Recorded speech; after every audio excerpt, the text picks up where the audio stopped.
Bonjour, bienvenue sur ma chaîne. Je suis ravie de vous retrouver pour poursuivre aujourd'hui les thèmes sur les travaux de fin d'exercice et nous allons voir aujourd'hui la poursuite des régularisations des charges.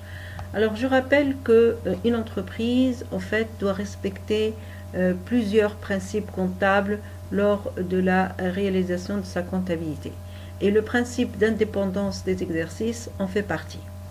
Alors, dans le respect de ce principe, l'entreprise doit tenir compte des éléments non encore enregistrés que nous avons déjà vus dans une précédente vidéo.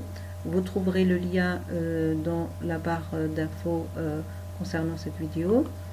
Et elle doit tenir également compte des éléments enregistrés d'avance, à savoir les charges et les produits constatés d'avance. Et c'est le titre de notre vidéo aujourd'hui. Alors, nous allons commencer d'abord par les charges constatées d'avance. Donc, une charge constatée d'avance est une charge qui a été enregistrée en N, c'est-à-dire l'exercice N, alors qu'une partie ou la totalité concerne en fait l'exercice N plus 1. Donc, au fait, ce type de charge correspond par exemple aux assurances, aux abonnements dans des magazines ou dans des revues professionnelles. Donc, l'entreprise enregistre en avance au fait une charge.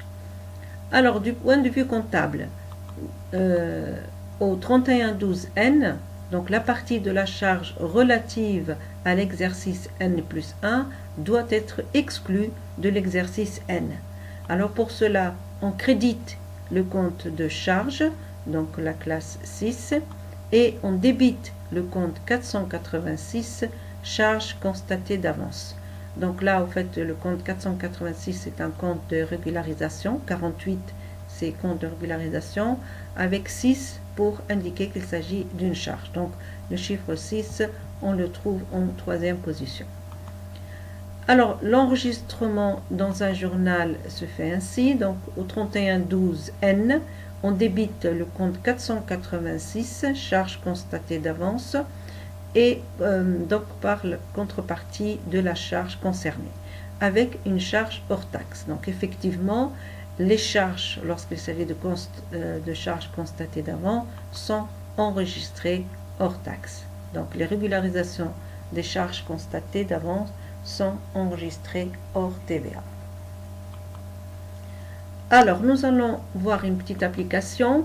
La société Bouffleur a payé le 1er août N les primes d'assurance pour ses véhicules à son assureur AXA. Les primes d'un montant de 12 000 € couvrent la période du 1er août N au 31 juillet N plus 1. Donc on voit que cette prime, en fait, elle s'étale sur 2 exercices. Donc on a du 1er août N jusqu'au 31 décembre N, puis du 1er janvier N plus 1 au 31 juillet N plus 1, donc ça nous fait au fait 7 mois. Alors, donc au départ, l'entreprise va calculer la part constatée d'avance. Donc on prend le montant de la prime d'assurance, on lui applique, on le multiplie donc par le nombre de mois qui concerne cette assurance et on divise par 12 au nombre de mois sur l'année pour cette prime. Donc ce qui nous donne une prime de 7 000 €. Alors au 31/12/N, l'entreprise enregistre cette prime, donc du coup elle va la supprimer puisqu'elle est payée en avance, donc par le débit du compte 486 et le crédit du compte 616 prime d'assurance. Donc on voit bien que le montant n'a pas changé, il est toujours hors taxe. Alors on passe au produit constaté d'avance. Donc un produit constaté d'avance est un produit qui concerne l'exercice N plus 1 alors qu'il a été enregistré au cours de l'exercice N. Même traitement que pour les charges constatées d'avance, donc on crédite le compte 487, donc 48 pour compte de régularisation, 7 pour le produit constaté d'avance. Alors l'application porte sur la même entreprise, donc la société Bouffleur qui a reçu le 18 décembre N 1000 € au titre du loyer de janvier N+1 qu'elle perçoit de la SARL Winters pour l'entrepôt qu'elle met à sa disposition. Donc là, on voit que l'entreprise elle a reçu le loyer de l'année N+1 au mois de décembre. Donc et la somme, elle l'a encaissée et donc elle l'a enregistrée dans sa comptabilité.